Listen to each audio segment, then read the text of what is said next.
I don't think we have any audio. We have video on LinkedIn.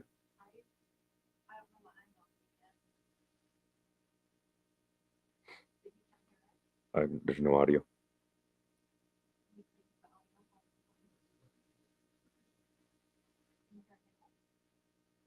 I don't think we have any audio. Oh, we're good. There's me.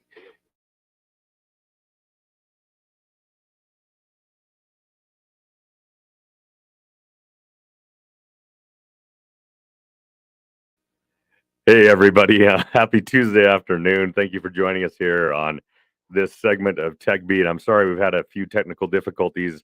So we had some issues with our previous stream, and now audio was giving us some difficulties here at the last minute. But I think we're good to go. If you cannot hear us or can't see us, please comment, and we'll work on it right away. But let's get down to the business for the hour. Again, welcome to this special segment of Tech Beat, where leaders learn, innovate, and grow. I'm joined in studio today with my friend Nate Randle, CEO of Gabb Wireless. I'll come back and intro Nate here in a moment. Before I do that, a few announcements and housekeeping items. First of all, my name is Earl Foote. I am your host. I am founder, CEO of Nexus IT. We are an outsourced white glove IT support and cybersecurity services firm based here in northern Utah and servicing a nationwide footprint. We are doing this segment of Tech Beat in conjunction with Utah Tech Week this week. Super cool week here in Utah with over 100 events happening between Monday and Saturday.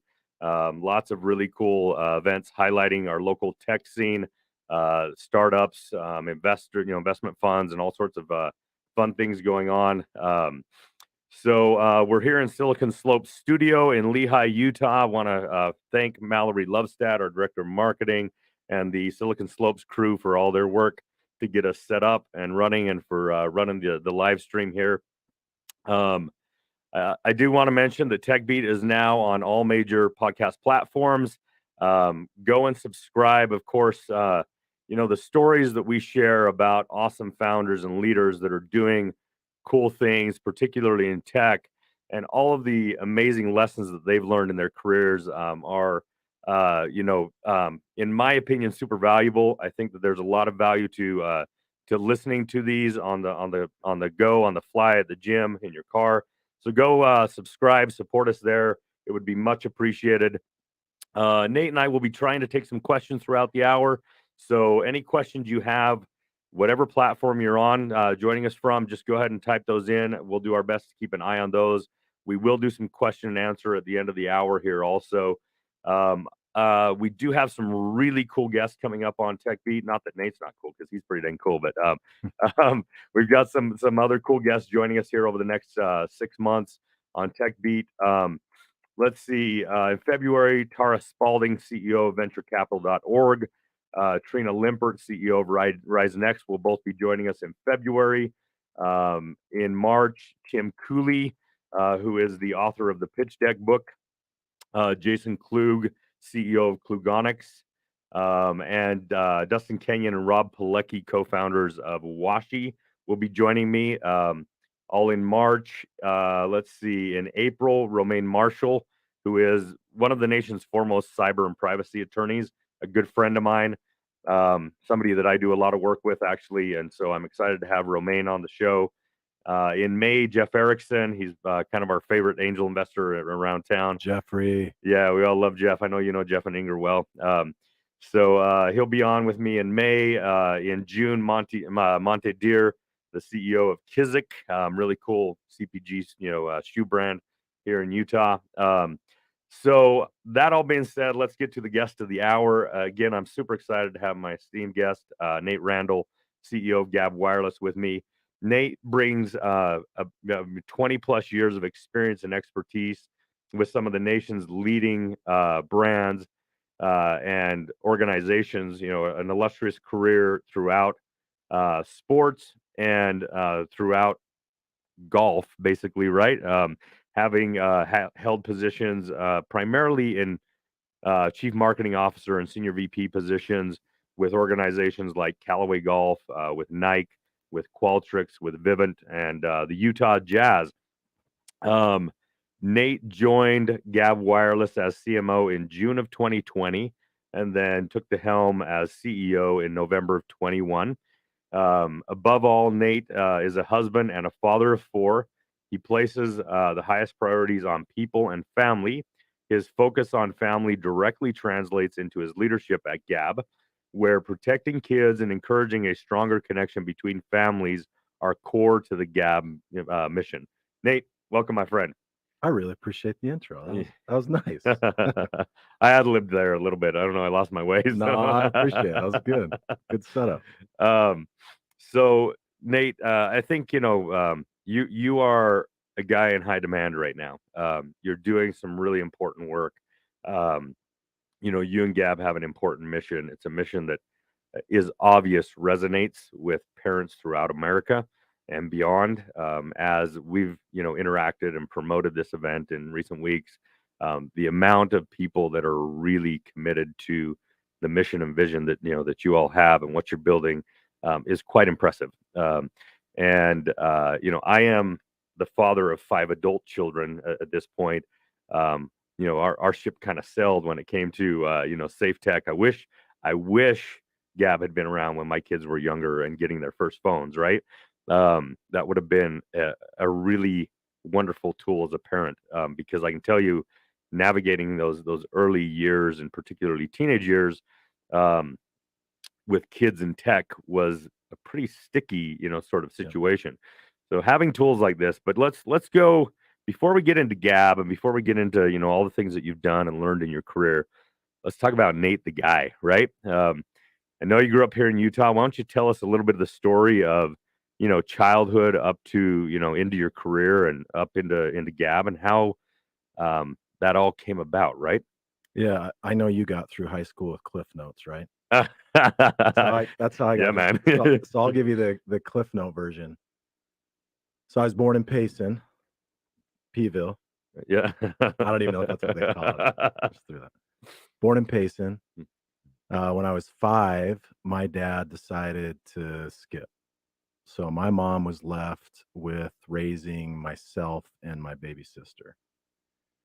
We moved out to Lake Point. I don't know if you know where Lake Point's at. I do. I lived in Twilla Oh, when I was, okay. So my I first house I bought was in Twilla, man. oh, nice. Yeah. So my guess is most people listening have no clue where Lake Point is, but it's your last stop to get gas and Twinkies before you head to Wendover. That's right. Yeah. That town is my family. Okay. So my mom moved us out to Lake Point so we'd have a little bit of support. And she raised us on her own, carrying multiple jobs, trying to make ends meet for a handful of years before she met my second dad that I have now. When I was 9, almost 10, she passed in a car accident. So That's rough. I lost both of my biological parents by the time I was 9, Wow. and I was living with this stepdad who now is every bit my full-time and first dad. Yeah. So we grew up. He built a house in Kaysville, so I grew up in the Ville up in Davis County. Went to Davis High School, graduated, went to University of Utah, finished there in finance, and then started my career. So career, briefly, 20 plus years in sports and tech. The majority of it at Callaway Golf and Nike. And then when I moved to Utah, I've been with the Jazz and Qualtrics and now Gabb. So that may have been a little bit more than Cliff Note, but Yeah. No, that's the scoop. that's cool. So, stepdad, your mom passes, but Yeah. he keeps you all, and remains your dad, really for another 10 years. I mean, still your dad, right? Yeah. But he raised you. That's a significant commitment, Yeah. He my grandparents, my mom's parents, had offered to take us. Yeah. Come see him whenever you want. The reason he's my hero today is because he said, I loved my wife, I loved these kids' mom, and I'm gonna do whatever it takes to help raise them. Wow. And he did it. He got all of us to college. So it's I'm the oldest, and I've got a sister that's a year and a half younger. My mom and dad, before she passed, had my little brother, so I've got a half brother. And he raised the three of us, got us all through school, all married. Everybody has kids, doing really well. So he's the reason I'm sitting here with you today. Wow. He is as good as it gets. That is quite extraordinary. I mean, Yeah. that takes quite some character. Most of us, and I have to think about myself. I'm a father of a blended family, right? Yeah. To think about myself, if I would be willing to make that commitment, especially when the family's saying, "Hey, we'll take them, right? Yep. We'll take the kids, we'll raise them. You're welcome to come and spend time with them anytime you want." That's quite a guy. Sure, it's been a big inspiration in your life.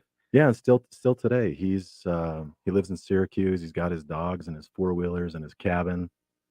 He's every bit involved in our life, and Grandpa now to your kids. grandpa to multiple grandkids. Yeah. Couldn't be more grateful. Yeah, that's super cool. Yeah. That's cool. So, let's back up still just a little bit. Yeah. Tell us a little bit about your formative years. What kind of things was Nate Randle into when you were a teenager, right? Yeah. And then how did you ultimately kind of end up in this career? You studied, you have a finance degree, but end up in marketing, which Yeah. those are like kind of, They are. right brain, left brain, very different things, They are. Yeah. You wanna go to high school. So going through that stretch where my mom was single, we didn't have much. Yeah. There was a Christmas where I got a couple of Matchbox cars, if you remember those, Yeah, of course. and a canvas. Dude, that was my my they whole childhood. they were Racetracks and Matchbox Yeah. cars. I couldn't afford a racetrack, Yeah. but I had a piece of canvas that was bigger than this table, and my mom drew our city on it. Oh, She cool. drew a McDonald's with Sharpies and a church and a library and a school, and I would run those Matchbox cars on that canvas and actually put potholes in the canvas, and the wheels of the Matchbox car would get stuck in the canvas. And Awesome. so from that mentality of coming from next to nothing, I've always had this underdog mentality. And my dad now is an attorney, had a successful career, did well for himself, but even through all that, I always had this mentality of I'm an underdog. I came from next to nothing. So in high school, the only thing I really cared about was friends and sports. I played sports, and we don't need to Uncle Rico this thing, but had a good time there, and then always wanted to go to the University of Utah. It's the only place I applied. My dad went there. My great grandpa went there. I believe his dad even may have spent a little time there. Wow. So went to the U, and I got a finance degree because I thought I was going to go to law school. Okay. I wanted to Can't go. really see Nate Nate Randle, the lawyer. Yeah. It doesn't add up. Doesn't add up, and that's why I didn't do it. Yeah. But I grew up hanging out in my dad's conference room at his law firm. So once my mom passed, we either had a nanny that would be there, or we'd go down and hang out at his firm a little bit. That's just what I knew. No one talked about career development then or a career path. And the only job I knew was my dad. So I just thought I'm gonna go to law school. So I got my finance degree so that I could then go be a part of either his firm or another firm. And with the finance degree, I'd at least know how to run the finances of the firm. Right. And then I took the LSAT, did average, applied to schools, didn't get into the ones I wanted to get into. And it was my dad's counsel when I said, Dad, I don't know if I'm going to do this law school thing. It doesn't seem to be working out. And he said, good. I don't want you to do it. It's not you. Go do something else.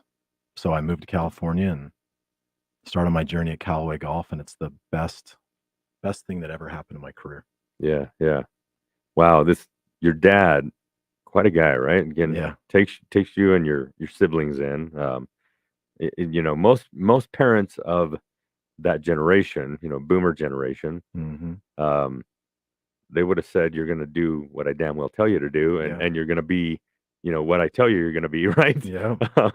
And here he is as an attorney, which would be, typically those professions, attorney, doctor, accountant, engineer, like the kids follow in the same footsteps so often. At least they did in our generations, right? There, like you said, there wasn't this dialogue of, where am I going to find the most fulfillment and purpose, and where can I have the most impact, right? And what am I best at, right? And how do I really do self-discovery to figure out where I should land and what I should do with my career and what the purpose of my life is, right? That wasn't really a concept. which, by the way, Nate and I are the same age. I know he looks, 15 years younger than me.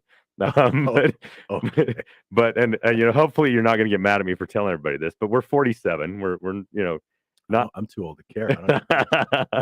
We're Care not less. too far from 50. Um, and times were a little different back then. So I'm continually impressed by your dad, and to say, yeah, Nate, that's not you. Go pursue something else, right? I would have got if he would have said you picked a path, go. Yeah, I would have gone to law school. But when I had his vote of confidence of it's not you, I'm in the middle of it, and I know it's not you. Go do you. yeah, Well, me it was sports. So I applied to, and I have to also give my wife credit. She's the best decision I've ever made. yeah. And when I went, we were living in a little apartment, 1-bedroom apartment in North Salt Lake, right by the refineries. Oh yeah, that's great neighborhood. You'd walk out on a nice morning and get a good blow of the refineries. Yeah. When I told her, look, I don't want to go to law school. We've been dating almost 2 years. So every picnic, barbecue, family event, we were yeah, we're going to go to law school together, and he's going to be an attorney, and Yeah. and then when I said I don't want to go to law school, instead of getting upset or feeling like we had failed, she said, okay, what are you going to do? You better have a plan. Yeah. Let's make a plan. Yeah. You want to marry me? You better have a plan, man. Yeah. So I started listing who I wanted to work for, and every one of them was sports companies, either golf, which I was playing a lot of and loved, or Nike and some of the other sports brands. And I was so fortunate to land an opportunity at Callaway that kickstarted all of that. And it only took a couple of weeks of living in San Diego, playing too much golf, working at Callaway, to realize I am so glad I'm not in law school right Oh now. yeah, right. So yeah, between the sport of my wife and my dad, it's how I got into a profession that I've loved, and then the experiences that I've had from Callaway to Nike to the Jazz have been. I'm from Kaysville, Yeah. Kaysville, Utah, and I've had experiences that I just can't even tell you how fortunate I have felt to have the run I've had so far. Yeah, I know off camera you shared with me that one of your leaders and one of your bosses at Callaway, you felt like was one of the most instrumental people in your career. And when you got an opportunity to go work at Nike, right?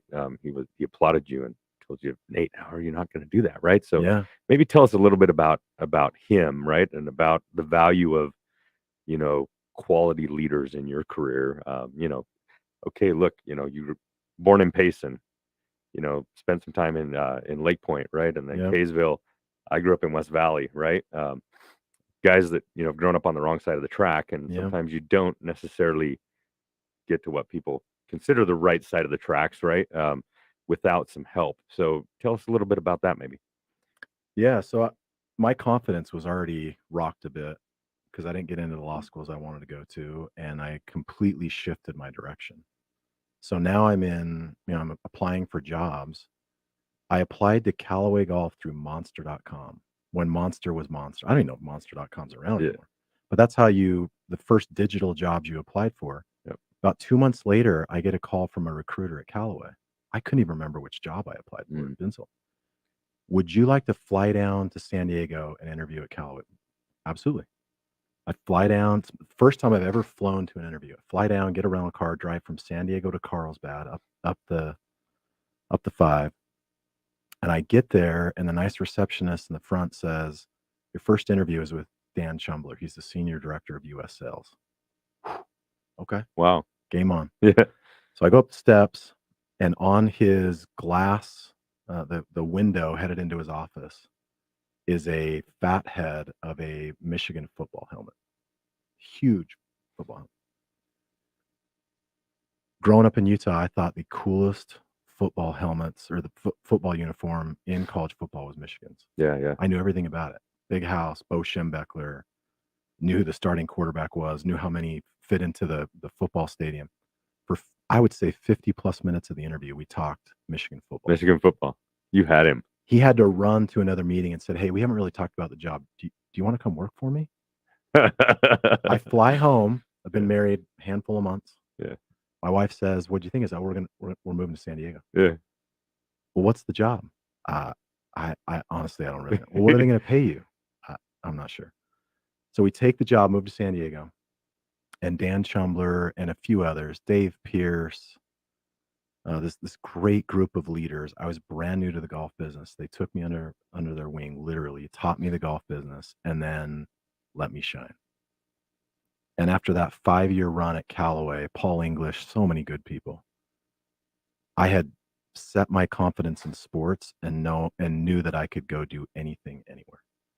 Yeah, It was that group that really helped kickstart my career, and I'm still in touch with all of them today. that's so cool. Yeah. That's so cool. Particularly at a young age, having formidable, experiences with really quality leaders. So, you know, that as an observer of the way you lead, right, in the community, the way you lead your team. I know a fair amount of people that have or are on your team, right? Yep. And the comments that they make about the culture of Gabb Wireless and how you set and drive that culture as CEO. Um, Maybe talk a little bit about those formidable years, those early years of your career, and those leaders, and how that now shows up in the way that you build. I have if it's not people first, I'm not interested. I have zero tolerance for toxic, abusive cultures. Life is we say it way too much, life's too short, but if I'm gonna spend time in a work environment, I want it to be I wanna win. Yeah, I am I wanna win, yeah, competitive. but I wanna do it in a way that celebrates people and puts them first. And I've learned that from so many leaders over the course of my career, but where that truly comes from is my mom and dad. Yeah, My mom was a warrior. She had nothing and she had to work multiple jobs and she did it. yeah, She she is she is grit, she's goodness, she's fire. She knew how to win. yeah. And so I take that and then the goodness of my dad who literally sacrificed everything for us. Hmm. He had a thriving law practice and put so much of it to the side to be there for us. I don't remember him ever missing a dinner with us. Wow. Was home for dinner, running his own law firm. So I take the fire and competitive winning spirit of my mom and the goodness of my dad, and that's how I want to treat people. I want to treat people the right way so that whether they're at Gab or they interact with our brand or me in any way, I want it to be a positive experience. Yeah, I want them to say that was worth my time. yeah. So our culture at Gab is actually not driven by me. It's driven by hiring the right people who care about people as much as I do. Yeah. Then I don't have to manage it or over massage it every day. I just let the great leaders who also care about people take care of the people. There's a really important lesson that I want to kind of hone in on there. You know, in decades past, top-down approaches were very common in corporate America, right? Yep. In a modern world today, bottom up is the answer, right? Mhm. And you've talked about, something there about, one of my greatest mentors, Dr. Jeb Hurley, who's literally written the book on hyper-performing teams and the behavioral science behind that, the psychology Mhm. behind it. The way he says it is, culture is team behavior at scale, right? Um, so what you said is hire the right people, even in the what many would consider, the front lines, the most rudimentary positions, right? Hire the right people that fit the DNA that you want to have throughout the organization, because that's where it starts, right? Yep. Yes, leaders set a tone, but you set a tone by hiring the right people. Um, that's cool, man. That's super cool. So, and we as the community around you, we see that. You're a guy who wears your heart on your sleeves. It's a beautiful thing, honestly, for the community to see the way that you're engaging, the way that you're supporting, the things you've done over the holidays to help support single parent families, the things you've done to get Gabb devices into the hands of children of single parent families right now, the things you're doing to help single parents get hired, right, that have been laid off. You've done some pretty cool stuff, man. And I want to, first of all, thank you, congratulate you for, leaning into the community the way that you do. I Um, appreciate that. yeah. Um, and I get a little emotional, right? Because this stuff's, this is what life's about, right? It's not about strategy and engineering finances and creating the greatest outcomes for shareholders. That's all something we have to do in business, right? Yep. But if you can make a deeper impact on a deeper level, that has more meaning in life, in my opinion, that's what this is all about. So kudos, for the way that you lead. Maybe expound on that a little bit. What's I know your upbringing with single mom then single dad. um you know uh Tell us about why this is important to you, and some of the things that you want to do, and you'd like to see happen with the type of people you're trying to help right now. Well, I appreciate your kind comments. I don't know exactly how to respond other than I don't view myself as a CEO. Maybe that's why some of it works is I happen to be that in my job, but I'm at a point in life where that title doesn't matter to my kids, doesn't matter to my wife, and it certainly doesn't matter to single parents that are out of work. What does matter is my mom's legacy, my dad's sacrifices, and an opportunity that I've been given because all the statistics were stacked. Yeah. I I know I certainly have privileges being in Utah and having a dad that dug in, a second dad, and didn't quit on us like my biological dad did. But I'm pretty certain that if you lose both biological parents by the time you're 9, probably a lot of statistics stacked against you. Yeah, yeah, certainly. So I know how fortunate I am to be in a place where I can help, and I don't wanna waste it. Yeah. Because so far, anyone that's mattered in my life to me hasn't wasted their time on me.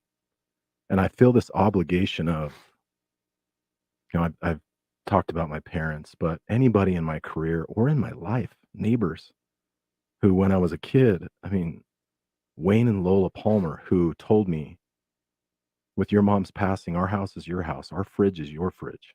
If you're locked out of your house when you get home from school, you walk in our front door, you eat out of our fridge. I grew up at my friends' houses. I mean, Josh King and Marion Felshaw King, I lived at their house. I don't wanna let any of those people down. So if I have an opportunity to give back or help, I'm gonna do it. Yeah. I'm gonna do it, and it's not from a place of, celebrate the individual so much as just, I think I'm at a point in life, 47, I finally figured it out, that my greatest joy comes from giving back, not taking. Yeah. My greatest joy comes from being a dad and a husband, not a CEO. Right. Right. There's I some don't know if I articulated that the right way, but No, it's awesome. There's some really good life lessons there. One is that as leaders, and particularly, as you move up in a career and you get bigger, more illustrious titles, right, and become founders of organizations and all this stuff, it's really easy to get carried away in allowing that title to define you, right? Allowing you as an individual to become that person that you envision, you're supposed to be, but is it authentic and true to who you are and who you want to be, right? And I express that because I've had those, those battles myself, right? And I've yeah, had to have those moments of deep self-reflection and say, okay, where's the path I'm going? Is am I being Earl Foote, yeah, or am I being CEO, right? And who do I really want to be, right? That's one. Two is, there is a responsibility that comes with the title as well. And it's not just responsibility to the organization, to the shareholders, to the board, to your team, right?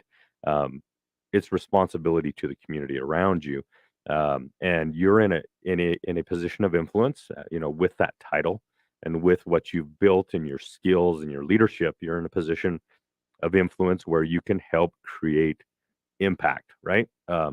And that's what I think. The community is very inspired by you, Nate. Everybody I talk to, like, you are top notch, for everybody right now, and that won't change, right? But Yeah, I appreciate that. I think it's also important to. I've made a ton of mistakes, all of us have. but mistakes that I regrettably. Um, I mean, I think we all make mistakes and wish we could have it back, but I have made a few mistakes in my life where daily I think about that's not who I. It's not who I ever wanted to be. I never wanted to treat anybody that way. I never wanted to make that mistake, and I think mistakes more than wins have shaped. When I see a single parent out of work, I don't view them as, well, I'm a CEO in a safe job, and I'm gonna pity the individual and bring him along. Yeah, I go to, I was that kid. totally different perspective. I was that kid, man. I mean, I remember my mom sitting at the kitchen table in Lake Point, Utah, in a cow town with folding chairs as kitchen tables, as chairs at the kitchen table, crying because she was trying to figure out which bill she was going to pay. That is burned in my mind. So when I see these moms and dads who are getting let go right now by these huge tech companies, by emails, or shutting off access, and the way that individual finds out is trying to sign on and they're kicked out, then they're a single mom or dad who's got to walk back into wherever their children are at and tell them it's going to get tight for a little while. I just don't have a ton of patience for that. Yeah, I get layoffs. sure. Sometimes they're I get it. I get it. No one's immune. There's just something about single parents that if we can all collectively pull together and help them find opportunities, it's personal for me. yeah. No, I get that. Why are you making me emotional? That's Would what you this chill this is out a what little that's what bit, this is man? about, man. You got You put me under these lights, heat me out, sweat me out. it is warm in here, isn't it? It And I is chose hot. to wear the flannel shirt. I'm gonna roll up the My sleeves goodness. actually. You got a You, fan you or got you got rosy cheeks going on over I there, know Nate. I do. I'm getting cooked. You know, and I can relate to this. In my, I mean, I grew up in a great home. We didn't have much. My 6 kids. I was the youngest of 6 kids. My dad started his journey as an apprentice electrician, and over a 45-year career, worked his way up in that same company to ultimately vice president of operations, COO of the organization. Um, uh, but growing up, I had a very stable, family, great, loving mom and dad, still are wonderful, wonderful people. I did have a stint of a few years in my life where I was a single dad, right? Yeah. So I have some appreciation for this, not necessarily the hard knocks. I was already an entrepreneur. I did have to step back from my business a bit to my kids were, kind of teenage years, so I had to step back a little bit to make sure that they got to all their soccer games, and I was around for dinner as much as possible and all that kind of stuff.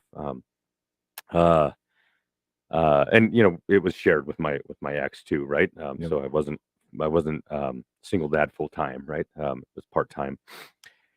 But it's a different dynamic, right? And certainly unemployment in a home where perhaps you might have 2 incomes, which of course is the norm most of the time now, and there aren't 2 incomes, and that income goes away.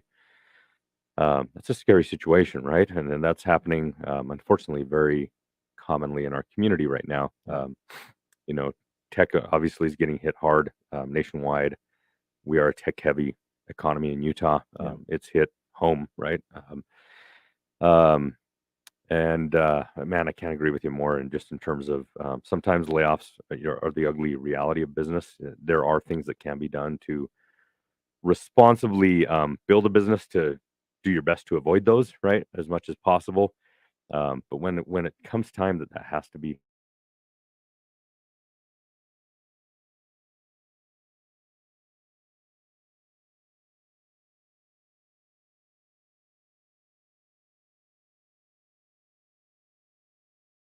I get it. Leaders have pressure from boards and investors, and I know they have to happen. It's just whether you take a inhumane or humane approach, and I think that is completely under your control as a leader. yep, And there's no reason why somebody needs to be let go. And I know HR leaders will always tell you it's better just to do it on a given day and make it happen and tear off the band-aid. I know there's a lot of different approaches, but there is a humane way, and the personal connection of sitting across from somebody and owning it yep, and having the conversation is the humane way. yeah, That I do know. yeah. No, I hear you 100%. Can we flip this? Can I Yeah. ask you a couple questions? Sure, but I want to get into Gabb. But yes, Okay. let's. Yeah. Go ahead. Your culture, because Yeah. I appreciate your kindness, but I hear the same thing. I know your turnover's low for an industry where I think tech people are always moving. Hmm. I see the way you interact with some of your people here. What is it about your culture that matters to you, and how have you defined your culture so it's on track with where you want it to be? Yeah. Yeah. Very I'd love good. to hear about your culture. Um, so first and foremost, I mean, the way that I think that I see you build, and that I see a lot of other leaders around us build. It's inspiring to me. I take a lot of playbooks, pages out of those playbooks. But I'm also a person who grew up in a people first, human centered type of environment and home where you value the people around you. Yeah. And and so, and I realize people first, it's cliche, right? But um, that's uh, that's something we've tried really hard to make very much part of the DNA of Nexus IT. And I'll be transparent. I started this business at 23 years old. It was total bro culture starting out. We were like paint gun, fights in the office, and all that kind of stuff. It was fun. Wasn't necessarily appropriate for today and Yeah. and where we're at now. And the results weren't always super uh dependable, right? And so I probably swung my pendulum a little too far the other way. I thought I had to become the asshole boss, Yeah. in order to begin to get the right results. And I found out, first and foremost, that wasn't me. I didn't like being that person. And second, that also didn't drive the right results, right? So I had to figure out the right balance of valuing, enabling, empowering people, uh, providing an environment where they feel fulfilled, where they feel safe, where they can feel inspired to do the best work of their career. Yeah. Um, but also, setting the tone and the bar of what we expect as an organization, and where we're going to go, and how we're going to perform for our clients, and how we're going to produce the results that allow us to reward our people, right? And so for me, for example, Nate, I have this equation. And that equation for me is that happy, fulfilled people create happy clients. Happy clients create healthy revenue, right? Yeah. So that's how that's our philosophy. That's how we build. Like it's very much a part of our hiring process to look for people that vision resonates with, that want to join a team that isn't just about the numbers and about the production. That's important. You have to, in real world and business, you have to produce real outcomes and real Yeah. results, right? You can't compensate people adequately. You can't give them great benefits and you know really good lifestyles if you don't produce quality results. But you can do it in a way where you provide an awesome environment for people to do their best work, right? And so that's what we strive for.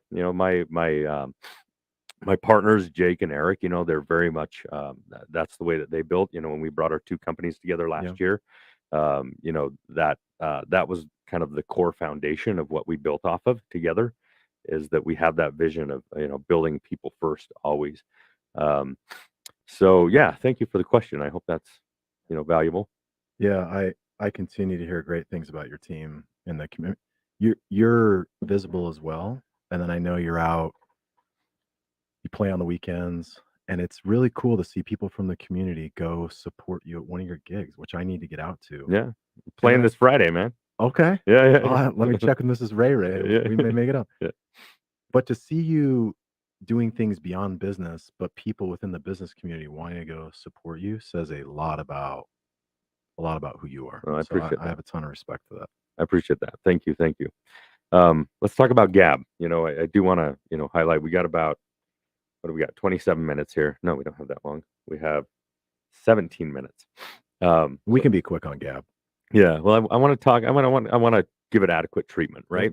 Because what you guys are doing is important.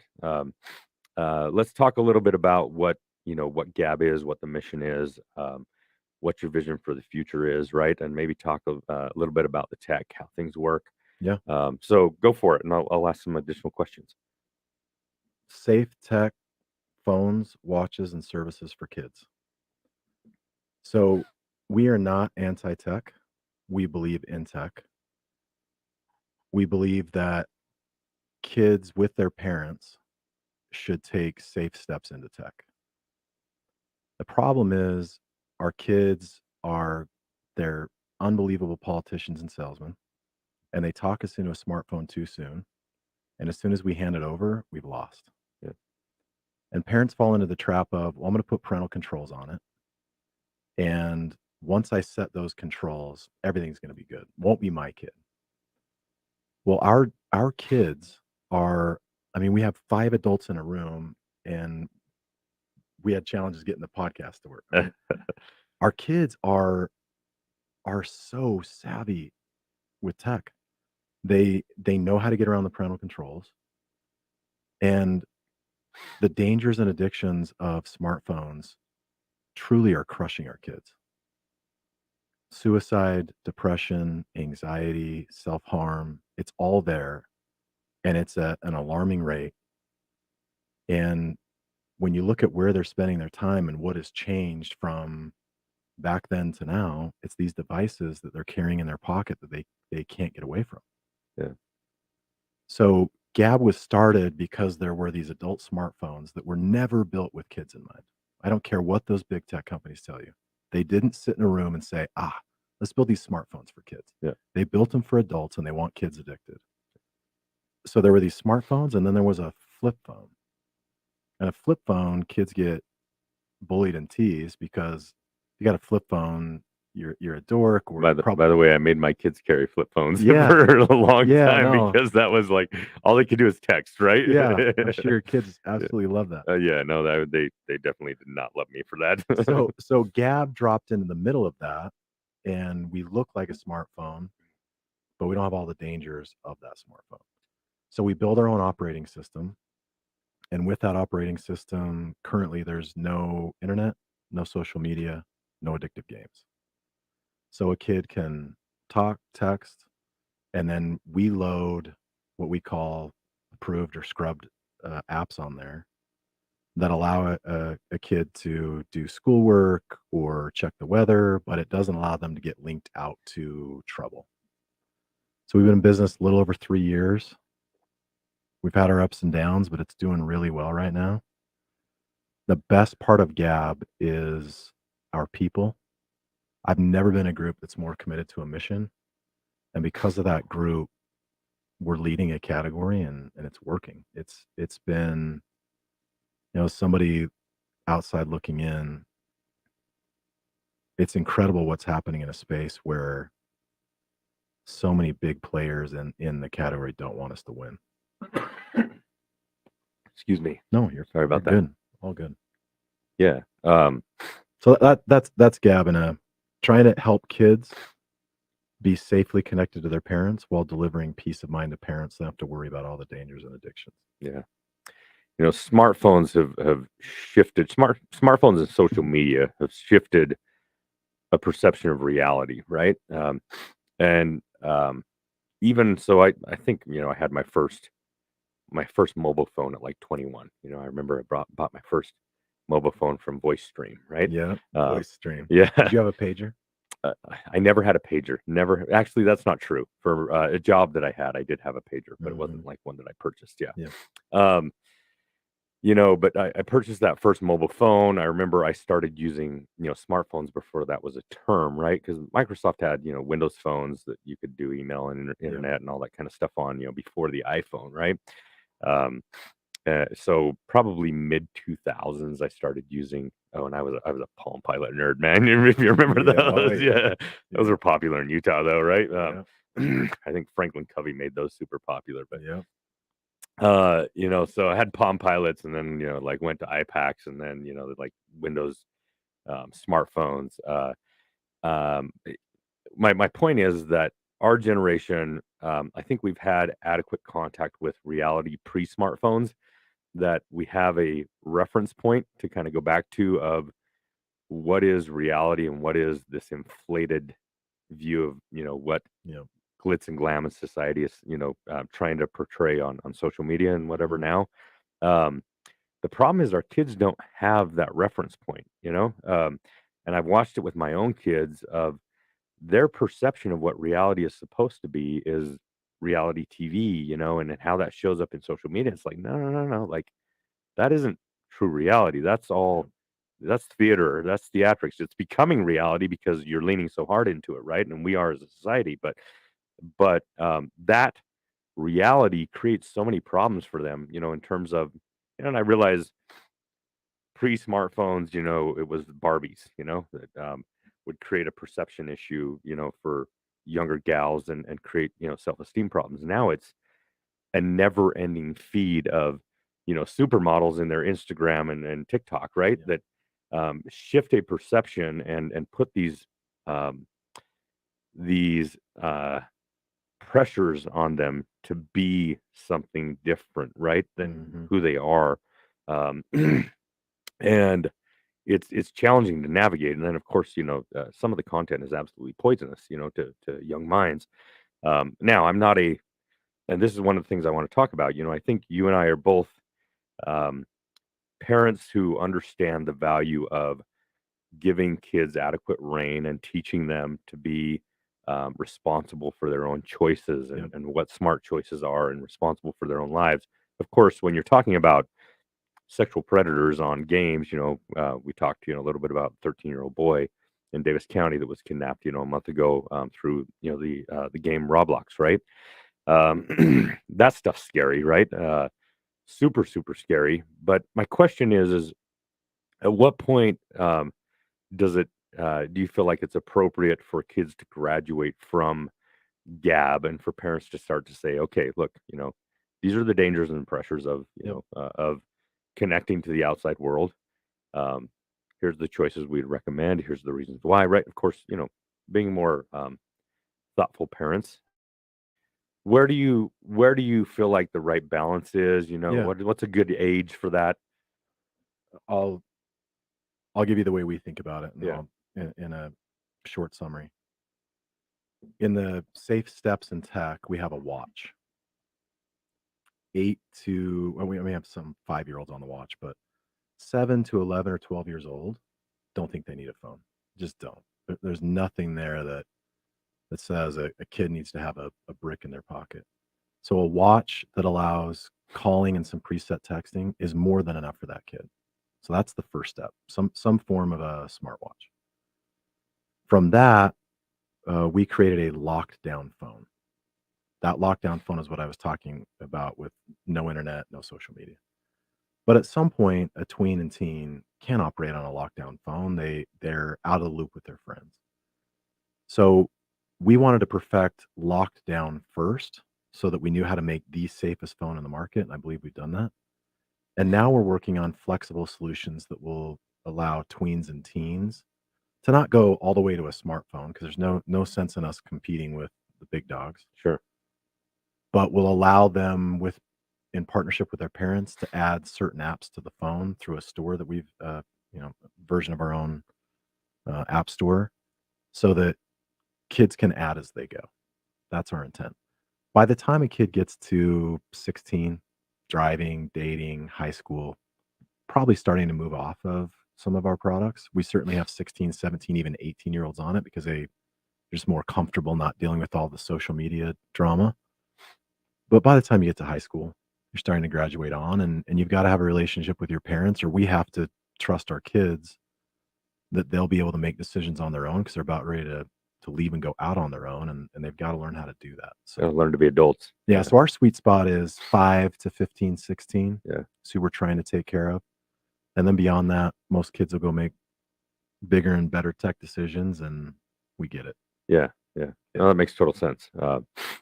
And certainly, as parents, those are the formative age, kind of years where you need them to be able to begin to establish good decision making skills, so that as they transition and go to college and move out, right, that they're making the right decisions for their life going forward. And that's the crazy thing, I remember my kids starting to ask for phones probably 10, 12 years old, around that time frame. I think I made most of them wait. Of course, the oldest you make them wait the longest, and then you get a By little the more last lax. kid, you're like, Yeah, whatever. Yeah. live But on YouTube. I don't care. yeah, but that's the thing, is like we're giving kids, well, of course, I see a lot of parents giving, 1-year-olds, 2-year-olds tablets to keep them entertained, right? Yeah. Okay, to an extent, like I understand that, but there's also, I think there's a balance to be struck there. Absolutely. But it's super common for like 6-year-olds now to have a smartphone, right? And be texting with their friends and be on social media and all that kind of stuff. And it feels like, and I've seen you make comments about this.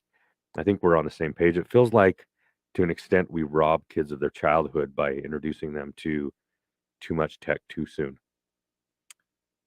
Kids deserve the opportunity to be kids. If we don't protect that as a parent, we're forcing adult decisions on babies.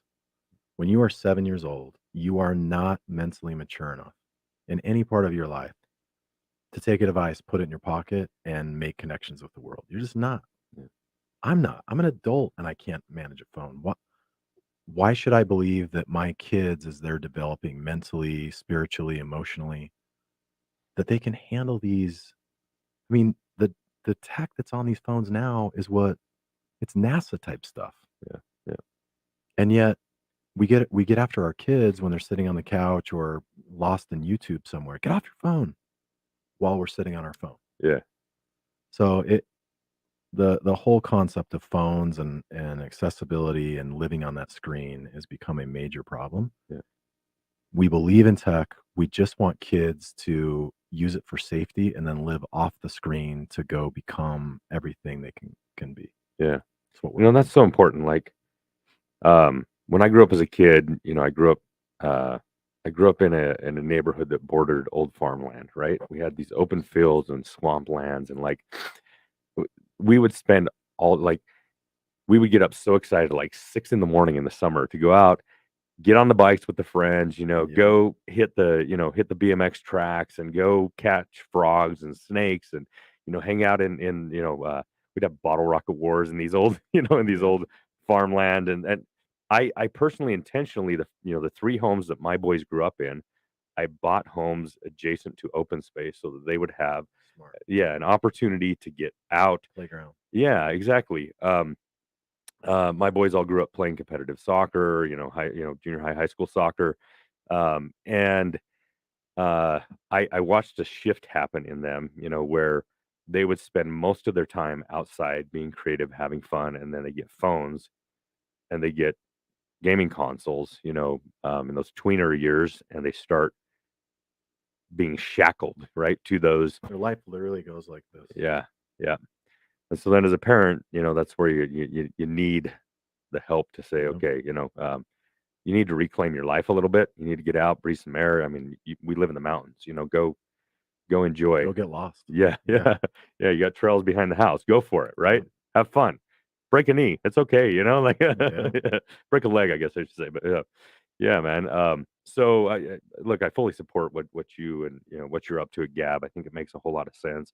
I think for most parents out there, it makes a lot of sense to help kids navigate, uh, this dynamic of a very hyper connected, tech enabled world, but to do so at the right pace where it allows them to form, healthy brains and healthy Yeah. habits and all that, right?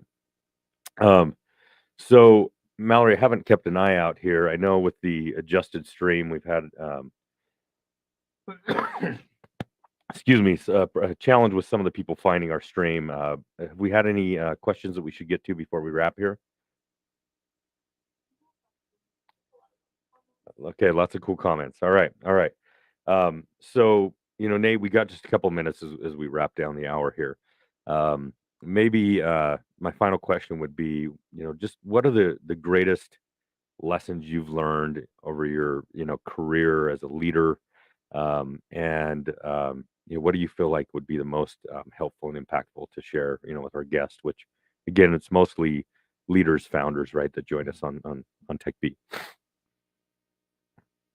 We've talked about it a little bit. The people part of business should always matter. And I think it's easy to say, well, we have people. They're people that work for me, work with me, and I treat people fair. So I'm a people first, or I care about people. As I go through cycles, or as we've seen these cycles of businesses crushing it and big exits and everyone's winning and growth, growth, growth. It's easy to treat your people good during those stretches. If you were a tool or a jerk during those stretches, you are a true tool. But when it turns and layoffs happen and budgets get tight, how do you treat your people then? And that to me is the true character of a leader. And it's who I want to work for and with, are people who can weather those storms and do it with respect, empathy, and understanding. I'll go back to our team at Gabb. We don't have a leader on our senior leadership team who doesn't carry those qualities.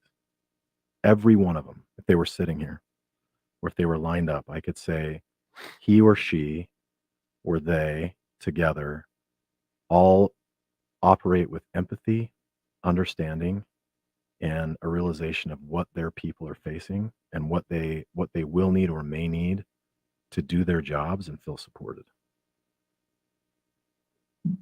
We joke about how old we are, but and I know it's not that old, but it's old enough. I just don't want to. I only want to work with good people. I don't want to work with people who don't get people. And so it's part of why I'm at Gabb, is because the culture is a place where everyone's connected and unified in the mission. I love going into work. I love it. And not because of my title or the decisions I get to make, but because of us. It is uplifting, and we're doing a lot of good together. And I guess that's what I would summarize is, how are you treating your people now? In the thick of a downturn, and where will this economy go, and how will things move forward? How are you treating your people now? Yeah, Really important. important question for sure. I mean, these are times that test everybody's mettle, right, including the leaders. But it is, with the chair comes a responsibility as well, right? And it's not. Uh, I mean, just to be clear, for those of us that are leaders, it's not easy to live up to the requirements of that chair every single day. But I need a we, nap. yeah, yeah, I need a nap. but we have accepted the charge, right? Or we've placed ourselves in that charge, and that's the responsibility that comes with it. So, um, and look, I mean, our heart goes out to the community, to those that have been part of layoffs, to those that are having to deal with layoffs, the businesses that have been hit. There's a lot going on with the economy. It's shifting, it's adjusting, it's correcting, right? And you and I are, we are connected to those realities. We understand those realities, right? And there's compassion and empathy to be had, on all sides of the equation, right? Yeah. Most definitely now is the time where great leaders will reveal themselves by prioritizing, how they treat people right now. And it's not easy when you're in the midst of, a lot of pressure yourself, right? Yeah. You know, venture-backed businesses that have, investors and boards that, have had massive burn for years and, now are pushing them to get profitable, right? And being put in very challenging situations, right? There's a lot of pressure and stress for those leaders to be dealing with, but there's a lot of pressure and stress for their people as Yes. well. So, And I think that's the most important point made today. You have to keep that in mind. The stress and pressure you're feeling gets passed down. yeah, And if you're going to pass it down, just do it in a humane way. And I think for the most part, the leaders, especially in our state, are doing that. Again, I get layoffs.